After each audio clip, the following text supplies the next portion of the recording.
കോഴിക്കോട് കുന്നമംഗലത്ത് 3 വയസ്സുകാരി ഉൾപ്പെടെ 4 പേർക്ക് തെരുവുനായയുടെ കടിയേറ്റു.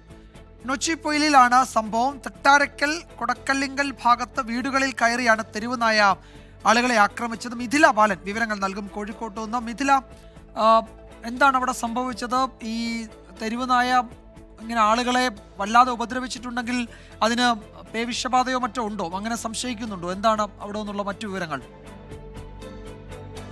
വിജയകുമാർ, പേവിഷബാധയുമായി ബന്ധപ്പെട്ട കാര്യങ്ങൾ വ്യക്തമായിട്ടില്ല. ഇന്ന് വൈകുന്നേരമാണ് ഈ ഒരു സംഭവം ഉണ്ടായത്. കുന്നമംഗലത്താണ്. 3.5 വയസ്സുകാരി ഉൾപ്പെടെ 4 പേർക്കാണ് പരിക്കേറ്റുള്ളത്. മറ്റു 3 പേർ എന്നത് പ്രായം ചെന്ന സ്ത്രീകളാണ്. 70, 65, 80 വയസ്സുള്ള സ്ത്രീകളാണ്. ഇവർക്ക് വീട്ടിനുള്ളിൽ കയറിയാണ് ഈ ഒരു തെരുവുനായയുടെ ആക്രമണം ഉണ്ടായത്. മുഖത്തും ചുണ്ടിനുമാണ് പരിക്കേറ്റുള്ളത്. ഇവരെല്ലാം ഇപ്പോൾ കോഴിക്കോട് മെഡിക്കൽ കോളേജ് ആശുപത്രിയിൽ പ്രവേശിപ്പിച്ചിരിക്കുകയാണ്. വിജയകുമാർ,